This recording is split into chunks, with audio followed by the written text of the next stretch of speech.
Meus queridos, a paz do Senhor a todos, vocês que vão compartilhar conosco essa mensagem. Bom, como de costume, eu gostaria de te pedir, você que ainda não é inscrito no nosso canal, por gentileza, clique no link abaixo aí, Pastor Antônio Prado, se inscreva aí, ativa o sininho para receber as pregações novas. E se você achar por bem, compartilhe com alguém que precisa. Por favor, nos ajude a espalhar a palavra de Deus para aquelas pessoas que talvez eu não possa chegar pessoalmente, tá bom? A palavra que eu quero compartilhar com vocês hoje está no livro de Jó 14, verso 7, só a parte A que diz assim: porque há esperança. Porque há esperança. Essas palavras foram ditas por um homem que estava vivendo um dos piores dias da sua vida. Essas palavras foram escritas por Jó, em um período em que ele estava passando por muitas aflições, por muitas dificuldades. A palavra esperança significa expectativa por algo, né? Expectativa por algo desejado. E nós sabemos que a esperança, ela é o combustível dos nossos sonhos. A esperança é o combustível dos nossos projetos e desejos. Então nós vamos encontrar esse homem dizendo isso, porque há esperança. E eu vou mostrar para você nessa ministração que quando ele pronunciou essas palavras, ele estava vivenciando os piores dias da sua vida. Eu vejo em Jó um homem de muita fé e esperança. Tudo iniciou através de uma conversa entre Deus e Satanás.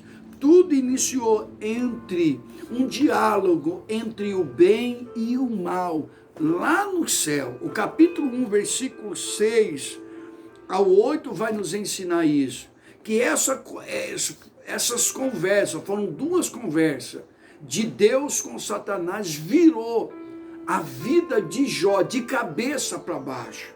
Mas mesmo diante de um cenário muito triste, ele diz, porque há esperança. Você vai ver que ele em nenhum momento ele perde a esperança. Ele não deixa a esperança em seu coração morrer. Vamos ler aqui o que está escrito. Olha como iniciou isso. Versículo 6 do capítulo 1 ao versículo 8. E num dia em que os filhos de Deus vieram a apresentar-se perante o Senhor, veio também Satanás entre eles. E então o Senhor disse a Satanás, de onde vens? E Satanás respondeu ao Senhor, de rodear e passear pela terra. E disse o Senhor a Satanás, observaste tu a meu servo Jó? Porque ninguém há na terra semelhante a ele. Presta atenção nisso aqui. Deus está dizendo, não tem ninguém igual a Jó. Não existe ninguém igual, semelhante a ele. Homem íntegro, reto, temente a Deus e se desvia do mal. Então Deus vai dar as características do caráter de Jó, do perfil espiritual de Jó. Jó era reto, andava em retidão, em justiça e em retidão em seus dias. Jó, ele era íntegro. A palavra íntegro no seu original é completo, ele era completo, não lhe faltava nada. Jó era temente a Deus. A Bíblia diz que o temor ao Senhor é o princípio de toda sabedoria. E Jó se desviava do mal, ou seja, ele fugia da aparência do mal. Então o perfil espiritual de Jó chama a atenção de Deus. Deus está dizendo para Satanás, tem visto tu o meu servo? Veja bem que esse pronome é um pronome possessivo, é meu servo. Meu servo, Deus está dizendo, ele é meu servo, ele está lá na terra, é um ser humano, mas é meu servo. E aí nós vamos perceber nos versos seguintes que o inimigo vai insinuar para Deus que Jó só temia ao Senhor por conta das bênçãos que Deus lhe dava. O inimigo vai insinuar, ele tem todas essas características porque o Senhor abençoa ele para chuchu, o Senhor cobre ele de bênção, então como que ele não vai temer ao Senhor? O inimigo está insinuando aqui que Jó é temente a Deus, não pelo que Deus é, mas pelo que Deus pode favorecer ele. Escuta o que eu vou lhe dizer, a fidelidade de um servo de Deus é demonstrado não naquilo que ele recebe de Deus, mas naquilo que, na medida em que ele valoriza o que Deus é na sua vida. Eu preciso ser leal e fiel a Deus, não pelo que ele me dá, mas pelo que ele representa para mim. Ele é o meu Senhor, ele é o meu Salvador. Então o inimigo vai insinuar isso. Ele só é tudo isso porque o Senhor tem cercado ele de bênção. Olha o que está no verso 9 ao 11. Então respondeu Satanás ao Senhor e disse: porventura teme Jó a Deus debaldemente, ou seja, em vão, porque a palavra debalde ou debaldemente aí significa em vão. O Satanás está dizendo, ele teme ao Senhor em vão? Porventura tu não o cercaste de sebe a ele e a sua casa e a tudo quanto tem? A obra das suas mãos abençoaste, e o teu gado tem se multiplicado na terra. Satanás está dizendo, ele não tem temido o Senhor em vão, porque o Senhor tem cercado ele de bênção. A casa dele está abençoada, ele é próspero. O gado dele tem se multiplicado, ou seja, ele está se tornando cada vez mais rico, porque a riqueza daquele tempo estava nos animais que Jó possuía, porque os animais, eles ajudavam na lavoura, na agricultura. Os animais forneciam o quê? Fornecia carne para alimentação, carne para o comércio, fornecia leite para fazer queijo, para fazer manteiga. Os animais forneciam a lã para fazer roupa, o couro para fazer calçado. Os animais ajudavam a lavrar a terra. Os camelos era o transporte do deserto naquele tempo. Quando alguém queria fazer uma viagem para ir buscar coisas no Egito, alugava-se os camelos de Jó e ia. Então, Satanás está dizendo, seus animais têm se multiplicado, ou seja, ele está enriquecendo cada vez mais. Então ele teme ao Senhor, porque o Senhor tem abençoado ele. Essa é a insinuação do inimigo. E olha só o que o inimigo diz, verso 11, estende a tua mão sobre ele e toque em tudo que ele tem, e verás se não blasfema diante da tua face. O inimigo está dizendo, toque em tudo que ele tem, para o Senhor ver se ele não teme o Senhor só pelo que o Senhor faz por ele. E aí Deus vai permitir.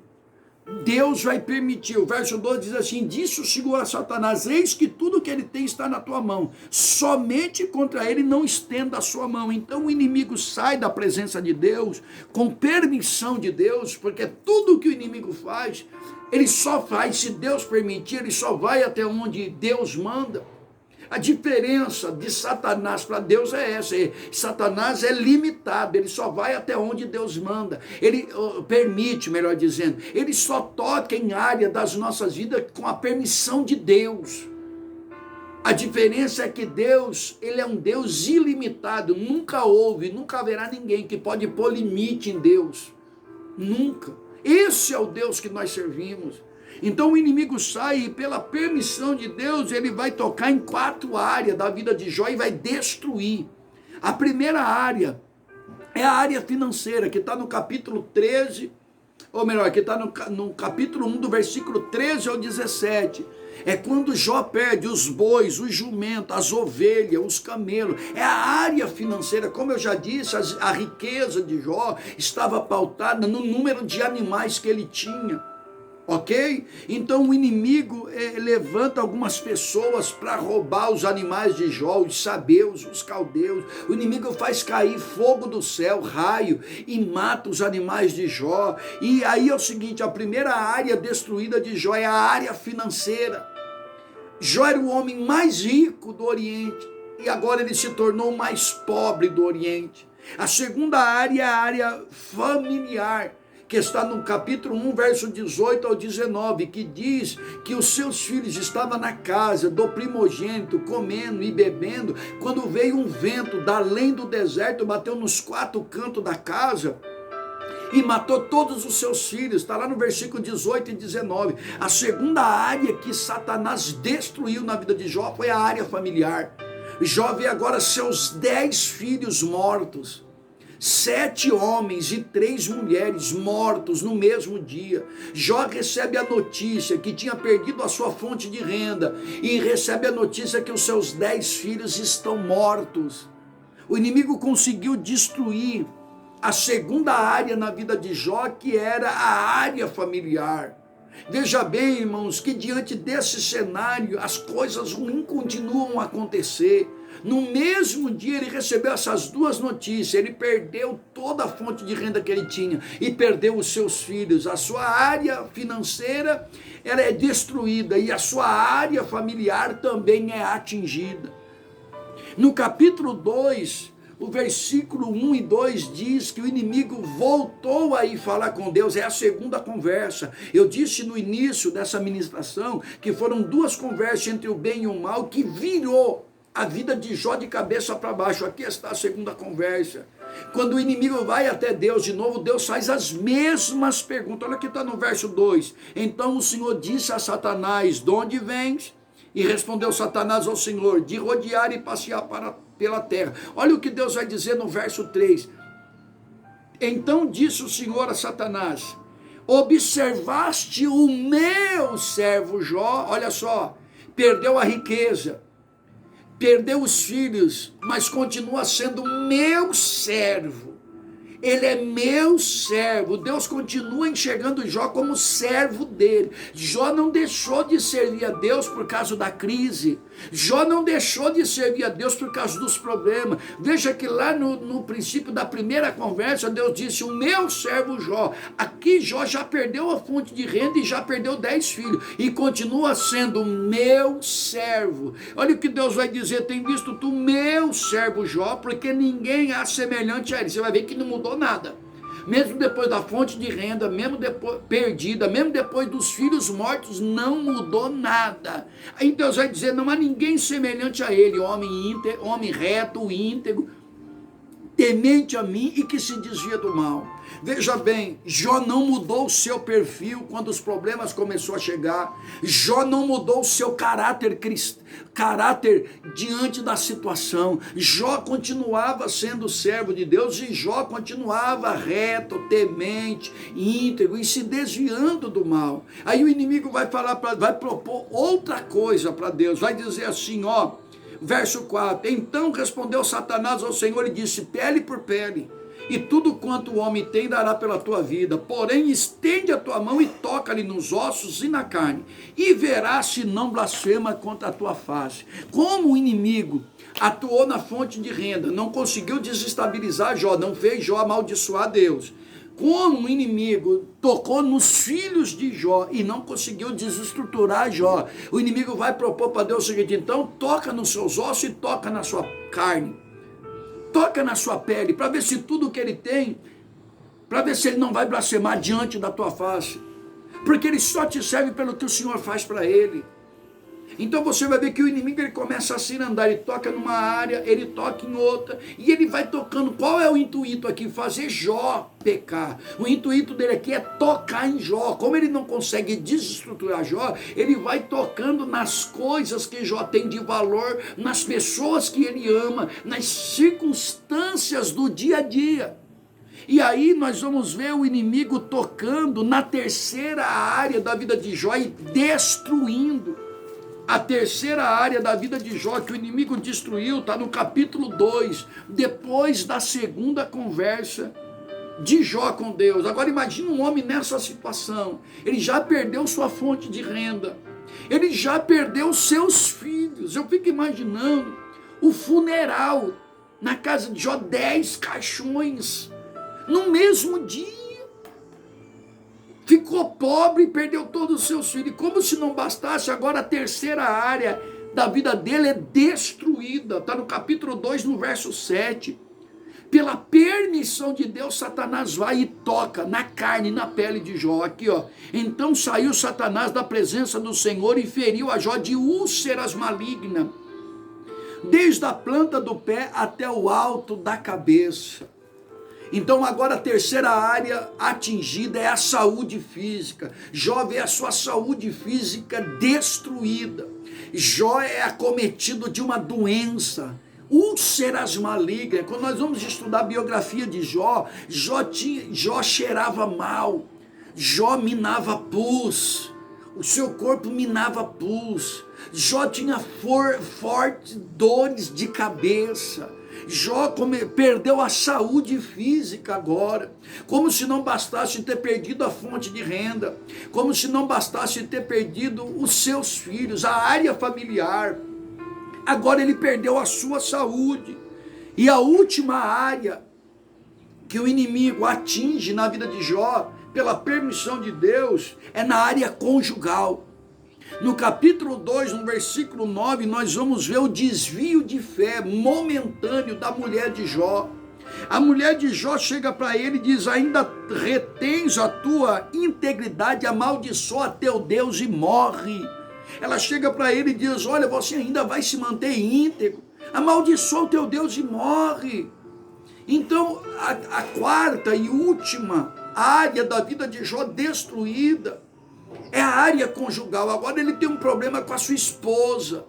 Agora o problema é matrimonial, porque a sua companheira, aquela que era para injetar ânimo, aquela que era para sustentar ele, porque a Bíblia diz que as mulheres são ajudadoras, auxiliadoras do marido, aquela que era para animar, aquela que era para consolar, aquela que era para chegar e falar: não, Jó, nós estamos passando por isso, mas Deus vai agir.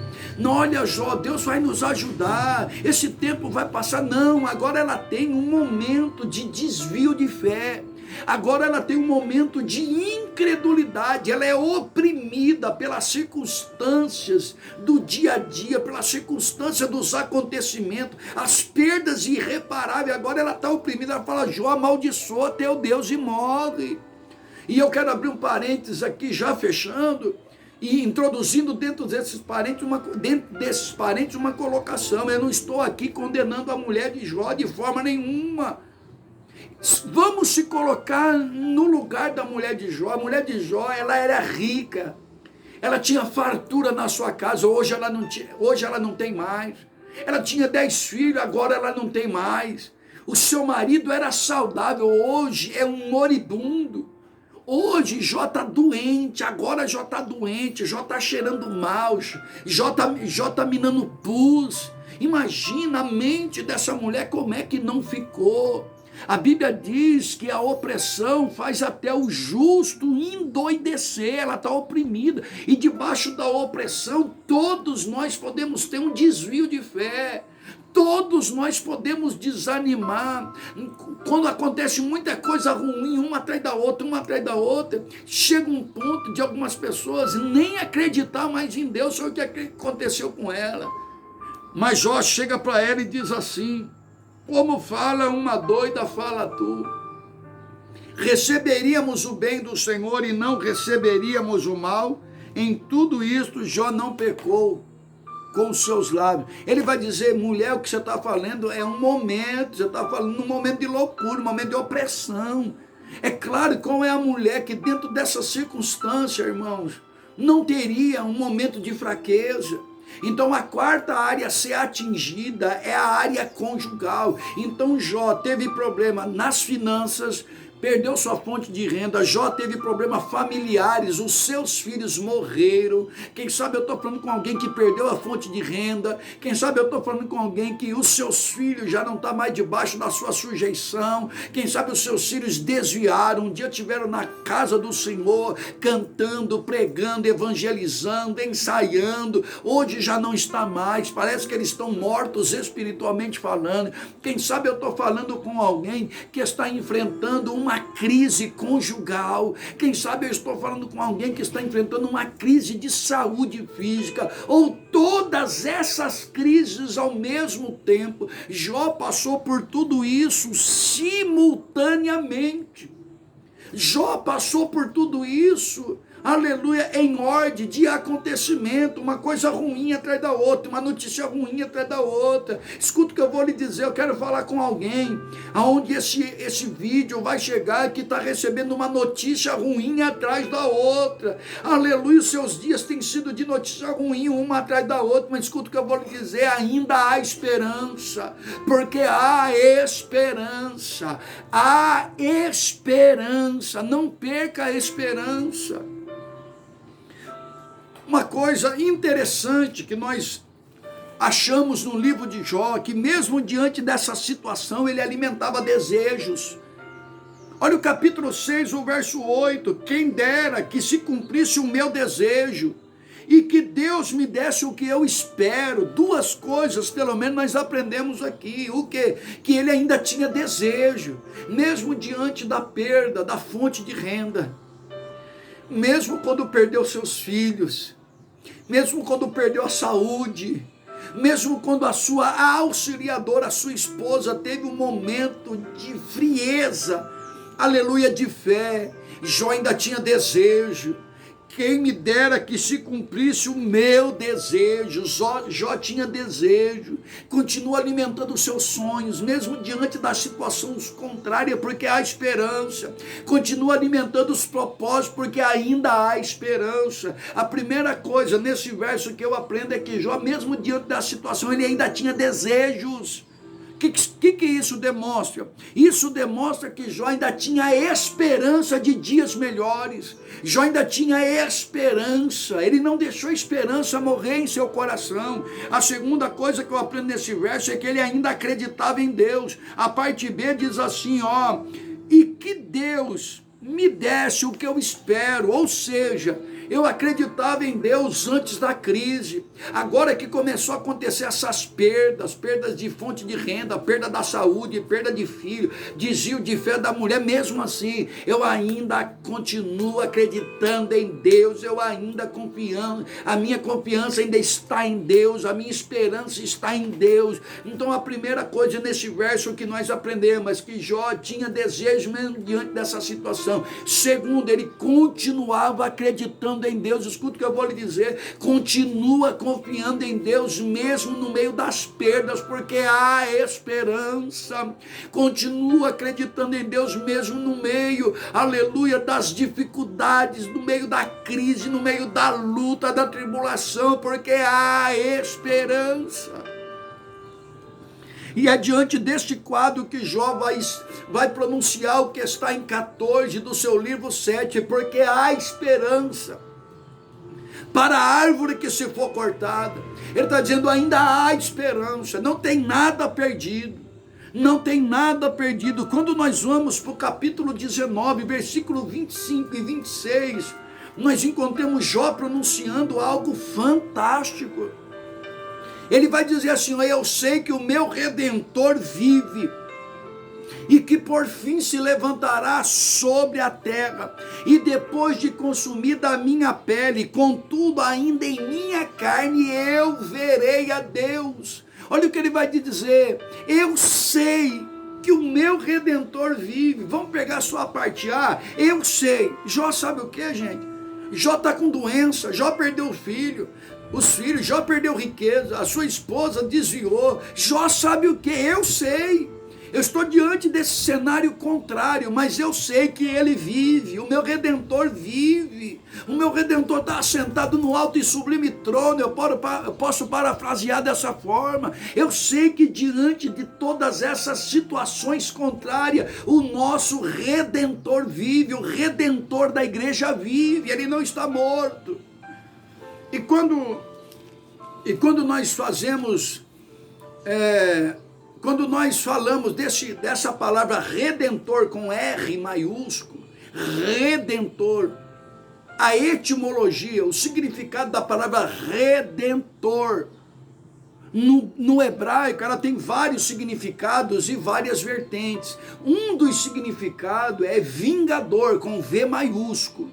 É um dos significados da palavra redentor. Então, quando Jó diz assim, eu sei que o meu redentor vive, ele está dizendo, eu sei que o meu vingador vive. Ele está dizendo, quem vai me vingar é Deus. Deus vai fazer vingança por mim, por tudo isso que eu estou passando. E ele vai dizer assim, ó, eu sei que ele vive e que ele vai se levantar sobre a terra. E mesmo que a minha pele seja consumida na minha carne, eu ainda verei a Deus. O que é isso, gente? Demonstração de fé e esperança. Fé e esperança. Quando nós vamos para o capítulo 42, versículo 2, ele vai dizer assim, ó, bem sei que tudo podes, e nenhum dos teus planos ou pensamentos, ou propósitos podem ser impedidos.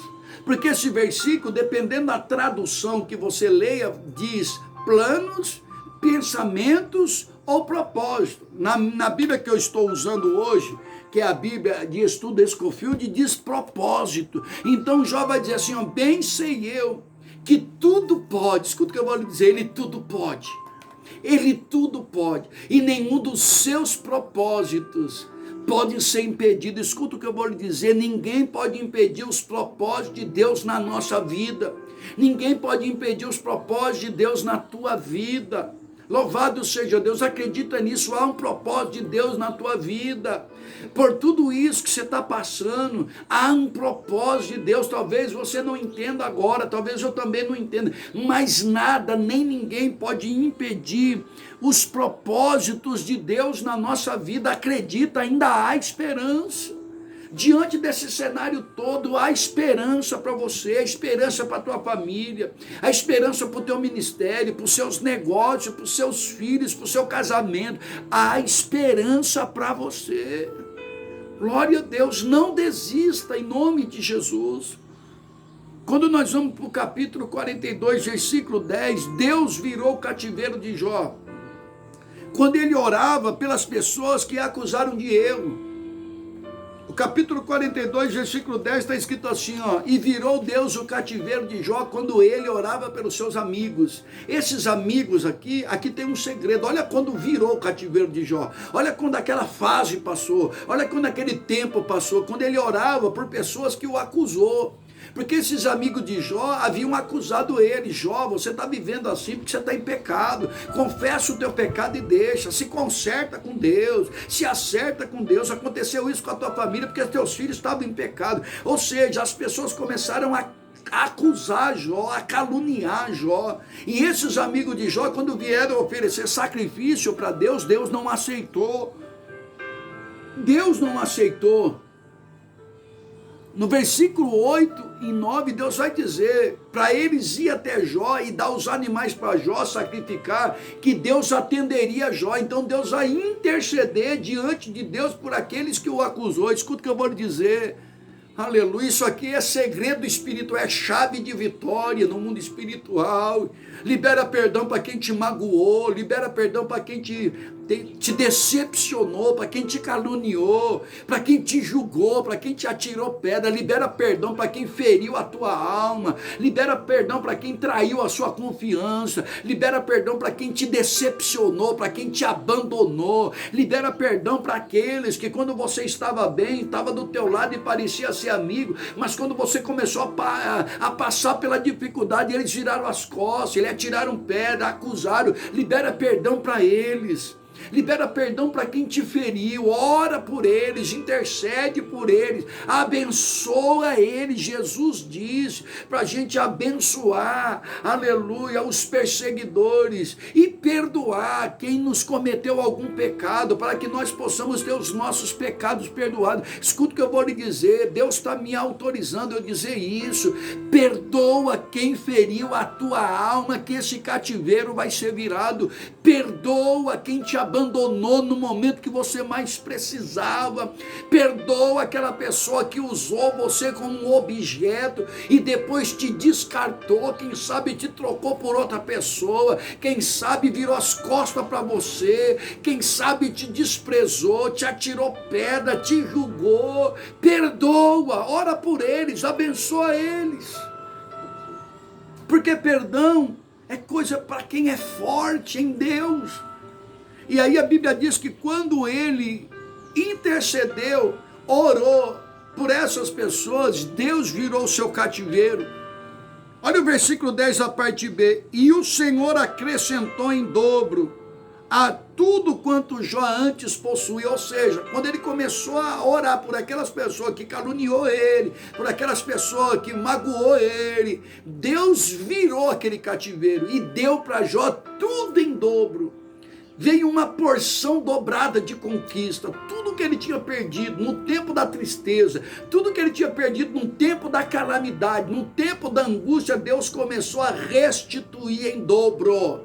Em dobro, intercede por quem te magoou, que Deus vai te dar em dobro, Deus vai te recompensar em dobro, porque o nosso vingador é Ele.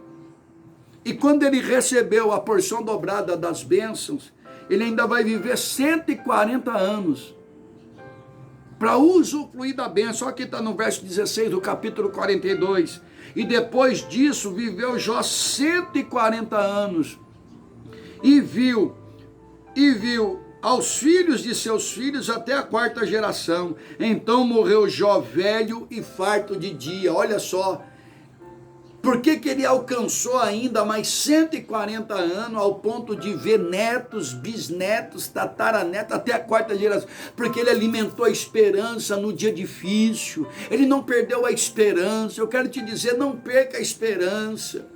Quem sabe você vai dizer para mim, pastor Antônio Prado, é que o senhor não sabe o que eu estou vivendo, eu estou dentro de um cenário que é só destruição, eu estou vivendo um caos, eu estou vivendo os piores dias da minha vida. Ainda há esperança.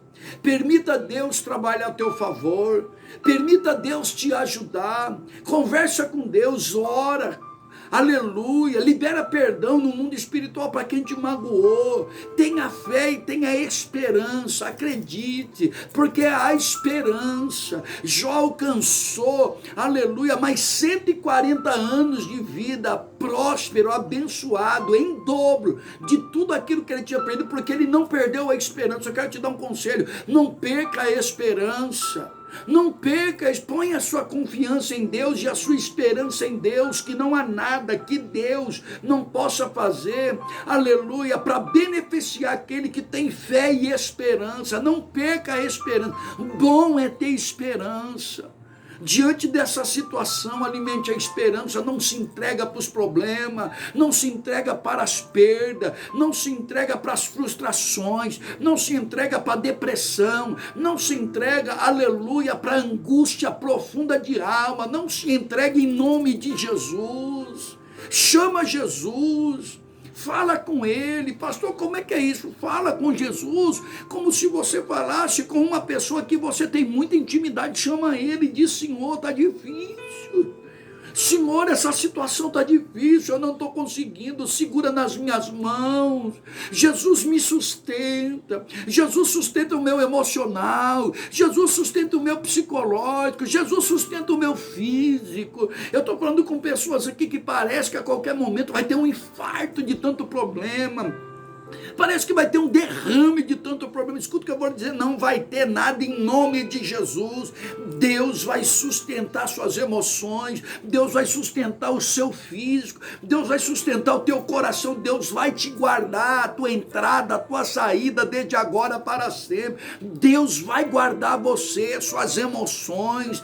Deus quer, Ele deseja te dar tudo em dobro, honra em dobro, aleluia, alegria em dobro, felicidade em dobro. Mas por favor, não perca a esperança, porque ainda há esperança. Permita eu orar por você nessa tarde. Ó Deus, em nome de Jesus, aonde chegar o alcance dessa ministração, Senhor, por favor, Senhor, fale a esse coração triste, fale a esse coração que está diante, Senhor, de um caos. Ele olha em sua volta, só vê perdas, destruições, só vê crise, só vê problemas, só vê lutas. Pai, em nome de Jesus, glorifica o teu nome, sustenta essa família, sustenta esse casamento, sustenta esse meu irmão, essa minha irmã, esse lar, que essa palavra vai ser semeada, sustenta essa casa e que possa tudo, Senhor, ser restituído em dobro, tudo aquilo que foi levado embora no tempo da angústia, tudo aquilo que foi levado embora no tempo da aflição e do desespero, que haja a porção dobrada sobre a vida dos teus filhos e que nós possamos ter muitos anos de vida para usufruir da bênção que o Senhor está pondo nas nossas mãos, em nome de Jesus. Amém. Termino dizendo, aquela doença não matou Jó, recebeu tudo em dobro, até saúde dobrada, e Deus glorificou o nome dele. Deus te abençoe, fique com essa palavra, e se você achar que pode abençoar alguém com essa ministração, compartilha, por favor. Deus te abençoe, a paz do Senhor.